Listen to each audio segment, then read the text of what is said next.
Hi there, Dr. Sheep here. Welcome back to another Farming Sim Let's Play episode. I don't really care.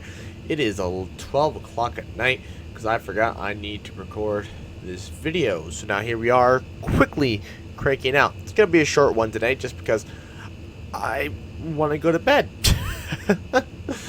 I was hoping to be in bed by 12, but then I kept watching House and... Oh boy, oh boy, oh boy, oh boy, oh boy. Here we are. Damn it! I was trying to avoid yawning, but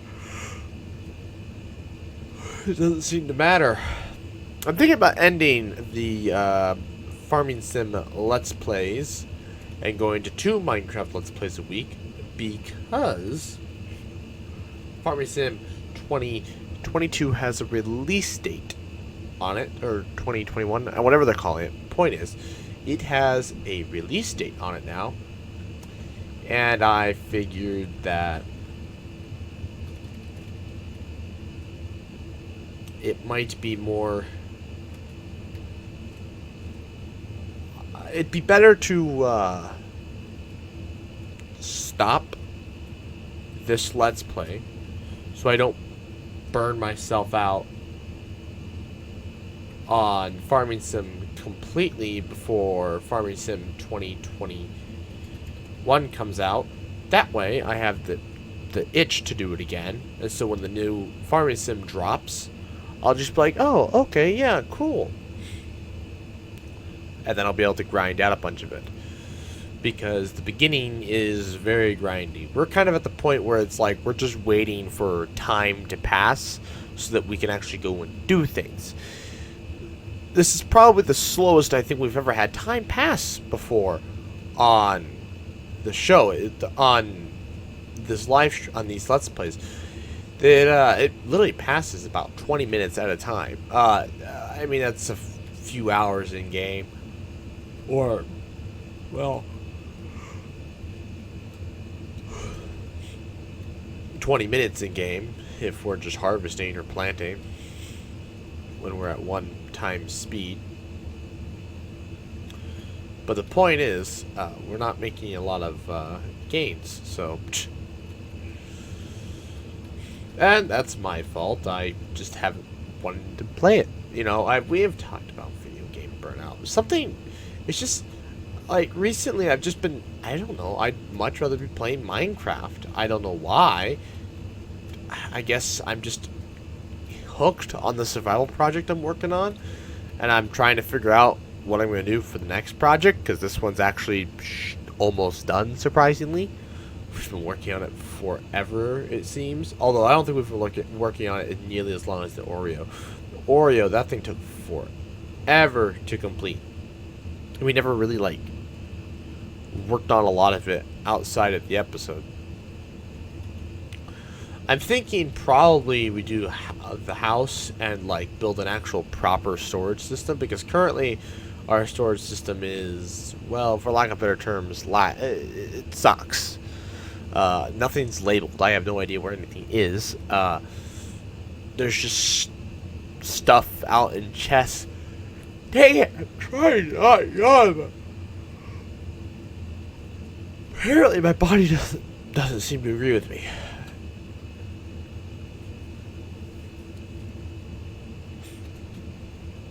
Anyways, so, right, I'm thinking the house and the storage system are the next things to do.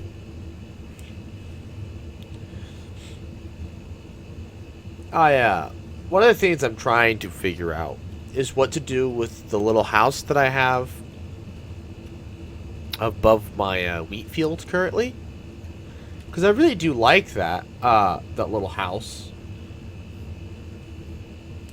I don't want to get rid of it, and the horse stable, we'll call it, I like it there as well. It's just, well, it doesn't fit in with the aesthetic of the rest of the place, which really doesn't have an aesthetic. There's an Oreo and a giant glass L. I mean, giant glass box, I guess. So, I mean, what does that aesthetic tell you? I don't know. There's also then a giant mound of dirt with a birch house on top. So, go figure, right? I will refuse. I refuse. I refuse. I refuse to do it. I had another, you know what, and I did not want to do it, so I refused to do it. Yeah, 15 minutes. We're already 6 minutes into this, and I'm already biting for time, so that's nice. Anyways, I saw the new Farming Sim trailer, or I watched a guy analyze it, and it looks like they're going to add individual seeds, which is an interesting addition, because if they keep precision farming as a base game item, I doubt they will, but I kind of hope they do. It would be a way to balance out the cost of soybeans. It would balance out soybeans, because soybeans, all they require is lime. They don't require fertilizer, they just require lime. And lime and seeds. That's it. Which is extremely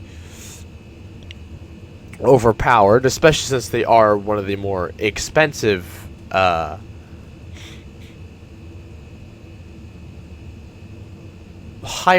higher yielding, but the more expensive crops in the game. They sell for a lot more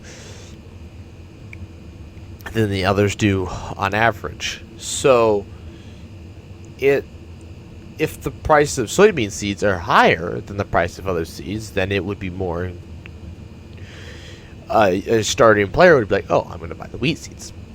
Now, in real life, I don't think there's really that big of a difference. If anything, soybean seeds are cheaper, because soybean seeds, at least the ones that my dad have used, they come untreated, as where most seeds, otherwise, as where other seeds come treated. Now, granted, it could just be whoever plants our soybeans chooses to use untreated soybean seeds.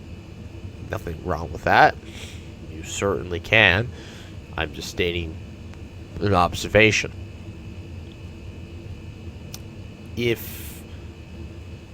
So I don't know. And maybe I wonder if that'll be a thing you can select.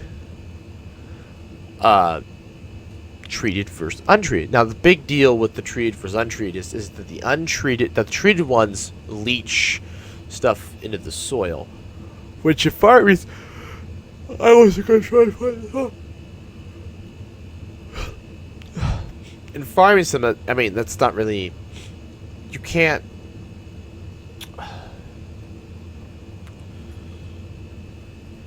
You can't. There's no way to apply that punishment to a player, right? Because who really cares if you're leaching stuff into a soil in a video game? How are they going to punish you? Because in the real world, I guess it's an externality.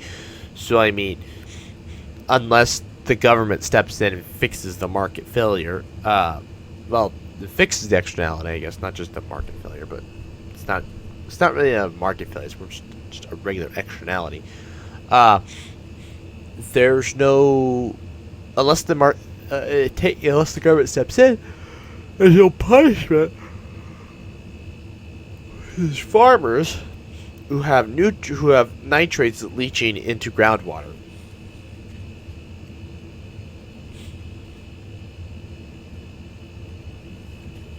But in a game, how do you? So in the real world, there's really no punishment.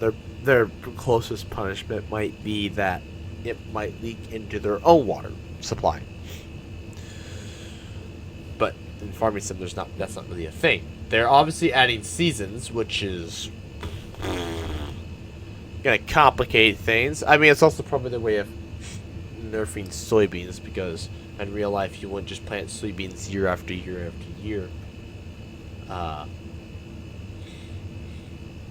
Not that well, yeah, because monocrop systems don't work, and I hope this season's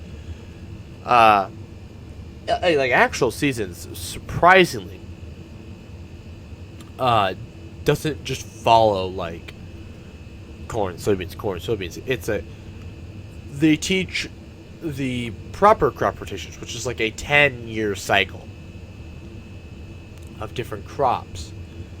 And the big point of this is that there's a insect, and for insects and disease, I don't know if it's insect, it's pest. It's boll weevils. Boll weevils have, that was a weird buzz from my phone, have adapted over the years so that their regular life cycle is much shorter, much longer than it used to be, and they will stay in the soil waiting for the conditions to be right for years. And when the conditions are right, i.e. corn or soybeans, I don't know which one they eat, I think they eat corn, is growing, they come out of hibernation and they consume the corn. And well, the big thing is, like, we don't want to use pesticides, and also they've become resistant to pesticides, to certain pesticides. So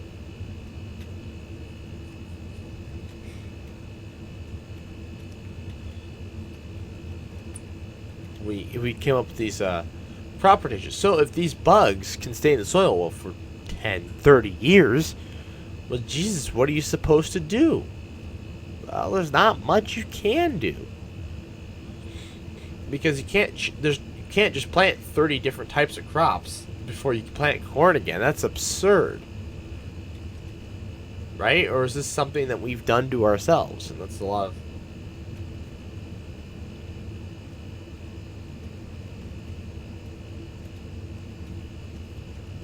And that's one of the questions we have to ask ourselves.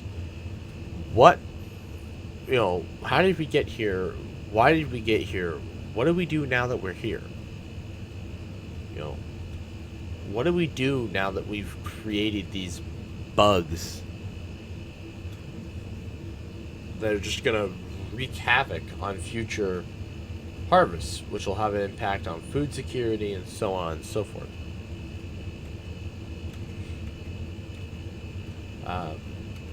This sounds strange to say, but that was something that when I first applied at the university, on orientation day, let's call it, for my university, they talk about the world that we're going into. I want to watch the one that they play now with Corona. That'd be much more interesting. But anyways, they talk about how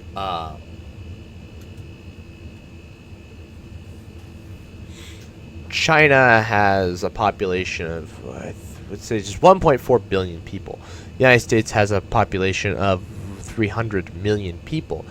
Their population is 4 times the size of the United States. It just is. Well, no, 3 times. Sorry, 4 times 3 is 12. Yeah, 4 times the size of the United States, and then some. Almost 5 times the population of the United States.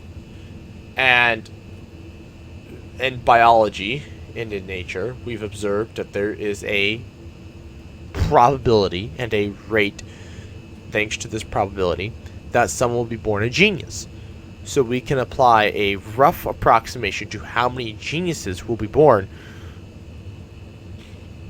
every year in China versus the United States. And there's going to be a lot more in China than the United States, which in theory allows them to progress in technologically a lot faster than the United States, because the more minds you have working on something, the larger the probability is that there's a big breakthrough, or just any breakthrough at all.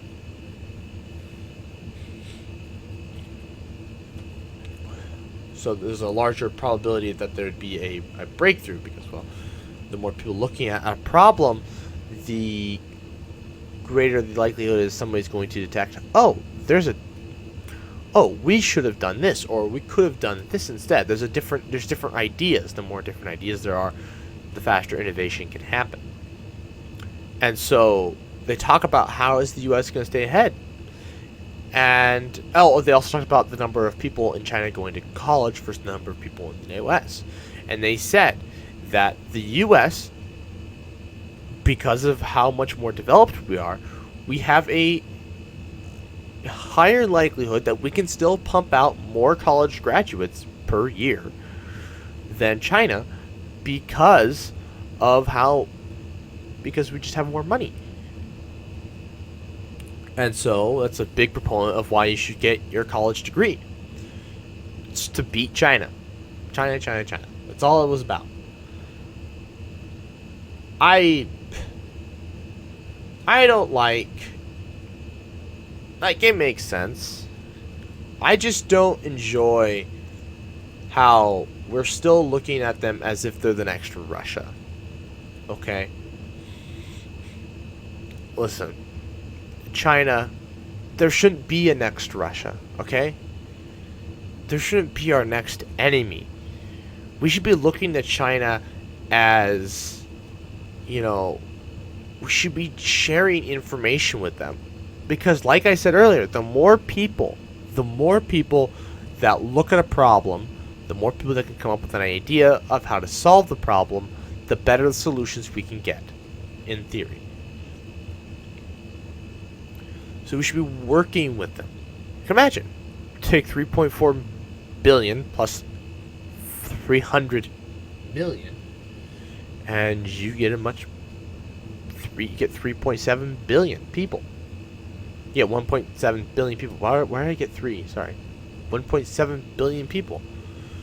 You combine that with India, which is significantly further behind China.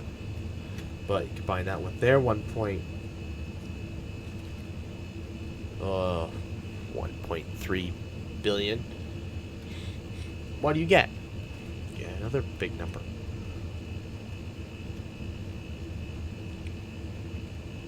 And these countries, if we come together, we work together,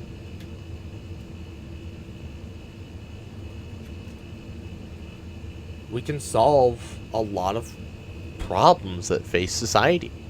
Humanity should be working together, not looking at who's the next enemy. Who's going to replace the U.S. as the predominant and only superpower in the world?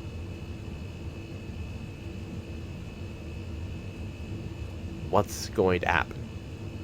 It's a fair question. And truth be told, I think we should be working together. I know this can be hard for people to trust China. It can be even harder for China to trust us.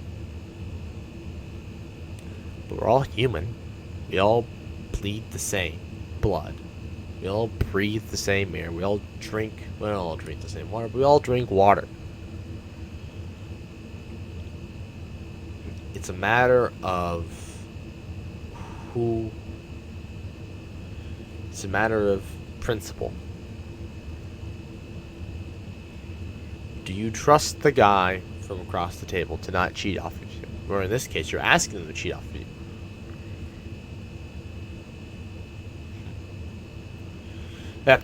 It's never gonna happen. At least not at least not until the end of my lifetime. Maybe. The only thing the U.S. and China could ever get a maybe agreements on is environmental policies, because China seems to be starting to crack down on that. Nothing compared to the U.S., but they are starting to care. They do dump more money than any other country into cleaning up their act. However, they also do pollute more than any other country. So it only seems fair. So, well, that's an interesting thing about China. Is that it's just about some of these countries. China, in any way you look at it, except for per capita, will donate.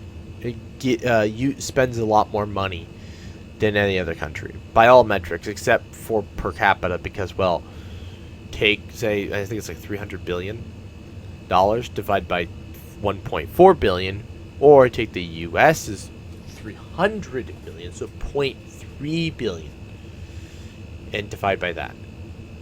Okay, your per capita is much different in China versus the U.S. So if the U.S. spent 300 million,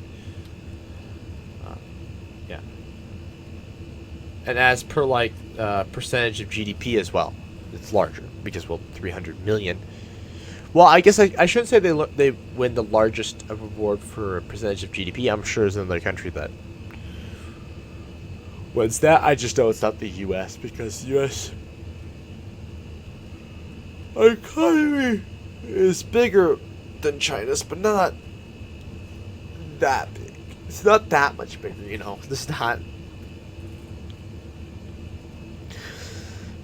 that the 100 billion I think the U.S. invests in cleaning up our act is.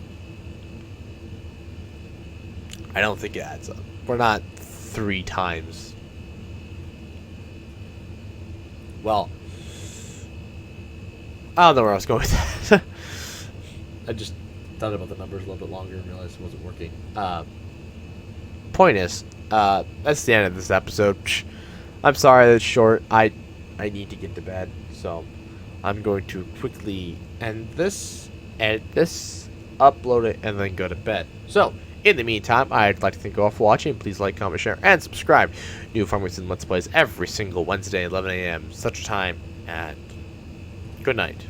What an episode, ladies and gentlemen. If you enjoyed what you watched and you want to see what the series started, go check out the playlist. If you want to see more, and so you don't miss a single second, make sure you subscribe. Anyways, stick around for the next 20 seconds to give me that sweet watch time, and I'll see you guys in the next one.